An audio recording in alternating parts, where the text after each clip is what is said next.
میرے دوستوں، طب ایک علم شریفہ میں سے ہے. ہمیں چاہیے کہ طب کریں مگر سیکھ کر کریں. اب کتنے لوگ ہیں جو سیکھے ہوئے کچھ نہیں ہیں، یا اگر سیکھے ہیں تو ان سے سیکھے ہیں جن کو خود کچھ نہیں آتا. آج کل یہ بس آدمی خود کو کچھ جانتے نہیں ہوتے، 10 شاگردوں کی زندگی خراب کر رہے ہوتے ہیں، اپنے پاس ان کا وقت ضائع کر رہے ہوتے ہیں. بھائی سنا ہے کہ 2 ہی علم اتارے گئے ہیں، ایک ذہان کا، ایک علم ابدان کا. بدن کا علم جو ہے وہ صرف اور صرف بدن کا نہیں ہے، اس کو سمجھیں پوری کائنات کا علم ہے. طب کا جو علم ہے یہ پوری کائنات کا علم ہے، یہ نسخہ جات کا نہیں. جو نسخہ جات پر ہی چلتے ہیں وہ منہ کی کھاتے ہیں. مثال کے طور پر کسی کو مردانہ کمزوری ہے، اس کا کوئی ایک ہی بنا لیا ہے حکیم حضرات نے کورس. بھائی پہلے یہ تو پتہ چلے اس کو یہ کمزوری جو ہے گرمی سے ہے، سردی سے ہے، خشکی سے ہے، پہلے یہ علیحدہ ہونا چاہیے.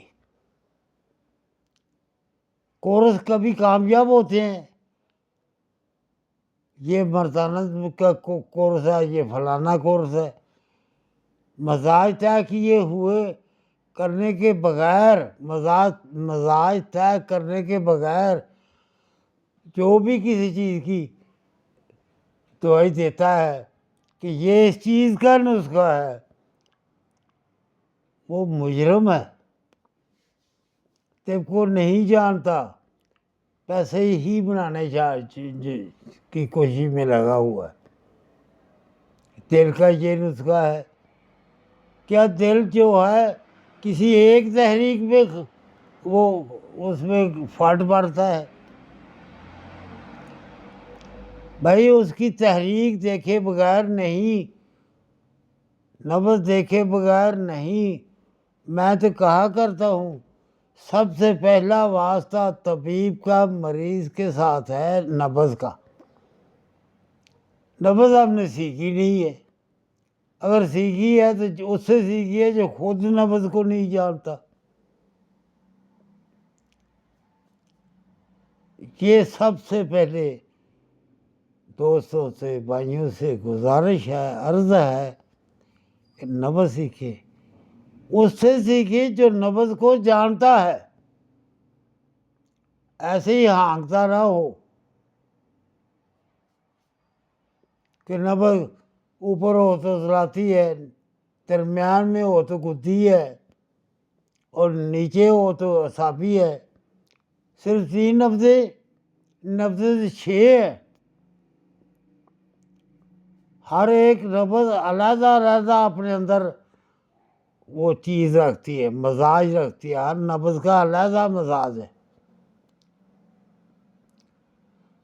یہ سیکھے بغیر کیسے کر لیں گے؟ ہمیں جو بتایا جاتا رہا ہے کہ نبض کے 3 مقام ہیں، یہ غلط بات ہے. کہ اوپر جو ہے ذراتی کا مقام ہے، درمیان میں وہ گدی کا مقام ہے، اور نیچے جو ہے وہ اعصابی کا ہے. اور میرے بھائی اعصابی بالکل اوپر بھی ہوتی ہے، اعصابی گدی جو ہے وہ بالکل نیچے ہوگی. جو اعصابی عضلاتی ہے وہ بالکل اوپر ہوگی، پہلے پورے پر، شہادت والے پورے پر ہوگی. اس پورے پر صرف اس کی ٹھوکر ہوگی.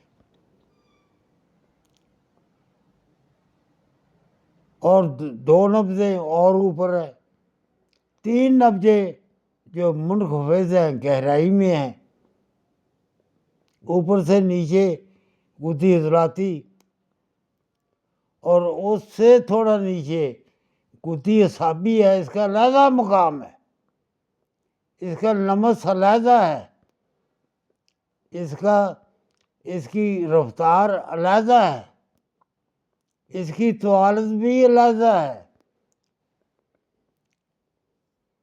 یہ ساری چیزیں سیکھی جائیں گی تو سمجھ میں پھر بات آئے گی۔ پھر ہم سیکھے بغیر چاہتے ہیں، کالج سے فارغ ہوئے اور بیٹھ کے کتنے سوال ہیں کہ جو کالج سے حل نہیں ہوتے، کتنی باتیں ہیں کہ وہ وہاں حل نہیں ہوتی، سمجھنا پڑتا ہے۔ تو ہم نے کتابیں پڑھ کر سمجھ لیا کہ ہم طبیب بن گئے، ایسے بھائی نہیں ہوتا۔ ہم تو پہلے دن سے کہہ رہے ہیں کہ سیکھے۔ ہم نے جو شروع کیا ہے اس کو طب کی حقیقت کو سمجھنا ہے۔ یہ تو طب ہے، طب کی حقیقت کیا ہے؟ یہ نسخہ جات حقیقت نہیں ہے، حقیقت ہے اس کا اصل چیز مزاج ہے۔ پھر اس سے آگے آتا ہے تجویز، پہلے یہ ہے تشخیص، اس کے بعد ہے تجویز۔ اب تجویز جو ہے وہ اگلی تحریک کی کرنی شروع کر دیتے۔ آپ لوگ جانتے ہی ہوں گے کہ حکیم رانا محمد سرور اس چیز کا اگلی تحریک کا قائل ہی نہیں۔ یہ اس بات کو سمجھ کر تسکین کہاں ہے، تحلیل کہاں ہے، اس پر دعائی دیتا ہے۔ ہمارے ناقد جن کا بڑا بڑا نام طب میں تھا، ہم تو بہت دیر میں آئے، ان نے کہا یہ تو بندے مار دے گا، اس کی یہ تجویز جو ہے بالکل غلط ہے، یہ تو ہے ہی نہیں ہے۔ پھر ان کو بتایا جناب حضرت صابر ملتانی رحمۃ اللہ علیہ نے یہ بتایا ہے، ان کی کتابوں میں لکھا ہوا ہے۔ اب جا کے کئی 5 6 7 سال ہو گیا ہمیں ان سے بھیڑتے ہوئے، لڑائی کرتے ہوئے۔ لڑائی کیا کر لی ہے ہم نے؟ عرض ہی کر لی ہے۔ اب یہ کہنے لگے ہیں ہاں یہ بھی ایک طریقہ ہے۔ ہم ان سے پوچھتے ہیں بھائی یہ بھی ایک طریقہ ہے، اب سمجھ میں آیا؟ پہلے تو کہتے ہیں اس طریقے سے بندے مر جائیں گے۔ کہ ہم تحلیل پر بھی تحریک ہی دیتے ہیں، تسکین پر بھی تحریک ہی دینی ہے، مگر ہے کہاں تسکین، ہے کہاں تحلیل؟ اس کو سمجھنے کے لیے میرے دوستوں، میرے بھائیوں، یہ بابا بتانے کے لیے بالکل تیار ہے۔ انشاءاللہ ایسا ایسا آپ کو اسی بات پر ویڈیوز چھوٹی چھوٹی بنا کے آپ کو بھیجتے رہیں گے۔ یہ نبض کا چارٹ بھی آپ لوگوں میں شیئر کریں گے۔ ہمارا جو چارٹ ہے نبض کا، اگر اس کو کوئی اچھی طرح سمجھ جائے تو نبض دیکھنی شروع کر دے۔ یہ ان بڑے بڑے جگاتری ہیں نا، بڑے بڑے نام ہیں، ان کو مات دے دے گا انشاءاللہ۔ مگر آ کر سمجھنا، بیٹھ کے سمجھنا، وہ تو بڑی اعلیٰ بات ہے، اچھی بات ہے۔ تو کہتے ہیں جی ہم وہاں رہتے ہیں یا فلاں جگہ رہتے ہیں۔ اگر میں کہوں کہ انگلینڈ سے آ کر بندہ بیٹھ کے یہاں بیٹھ کے سیکھ کر کے آئے، اور یہ حقیقت ہے، کراچی سے ایک نہیں کئی ایک حکیم آئے ہیں، بیٹھا ہے، انہوں نے سیکھا ہے۔ مختلف جگہ سے لوگ آتے ہیں اور سیکھے گئے، بغیر سیکھے ہوئے اتنا بڑا علم جو کائنات کا علم ہے وہ کیسے آ جائے گا؟ ہم تو صابر صاحب کی کتاب بھی ناول کی طرح پڑھتے ہیں. یہ کتاب میں نے 13 دفعہ پڑھ دی. وہ پڑھی کہاں ہے تو نے؟ ہمیں تو کتاب صابر صاحب کی کتاب کی بات کر رہا.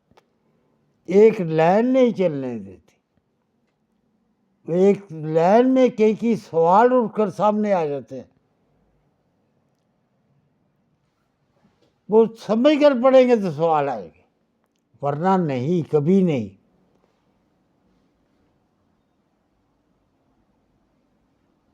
میرے بھائیوں، ضرور طب کا کام کرے. اس میں اللہ نے عزت بھی دی ہے، پیسہ بھی دیا ہے. اللہ کی مہربانی ہوتی ہے اس پر، مگر سیکھ کر کریں، بغیر سیکھے ہوئے نہیں کرنا. السلام علیکم ورحمۃ اللہ. انشاءاللہ آئندہ بھی آپ کو ویڈیو ملتی رہیں گی. السلام علیکم.